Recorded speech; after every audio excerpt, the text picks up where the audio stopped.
উন্নত জীবনের আশায় হাজার হাজার মানুষ জীবনের ঝুঁকি নিয়ে এই পথে পা বাড়ালেও তারা প্রতিনিয়ত ভয়াবহ বিপদের সম্মুখীন হচ্ছেন।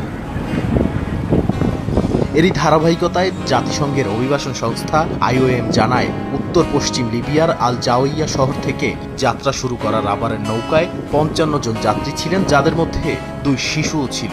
যাত্রার প্রায় ৬ ঘন্টা পর নৌকাটিতে পানি ঢুকে সেটি ডুবে যায়। শুক্রবার লিবীয় কর্তৃপক্ষ মাত্র ২ নাইজেরীয় নারীকে জীবিত উদ্ধার করতে সক্ষম হয়।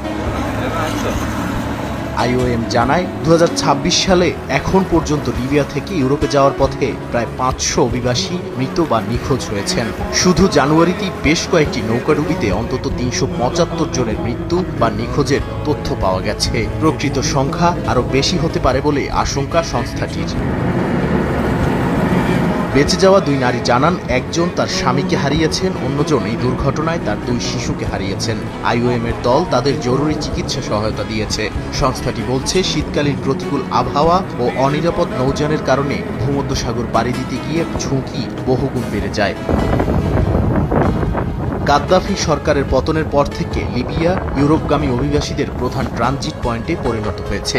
মানবাধিকার সংস্থাগুলো জানিয়েছে, লিবিয়ায় অভিবাসীরা নির্যাতন, পাচার, জোরপূর্বক শ্রম ও চাঁদাবাজির শিকার হচ্ছেন। IOM বলছে, পাচারকারী চক্রগুলো অতিরিক্ত যাত্রী তুলে অনিরাপদ নৌকায় মানুষ পাঠিয়ে মৃত্যুর ঝুঁকি বাড়াচ্ছে। নাদিম মারজান, সময় সংবাদ।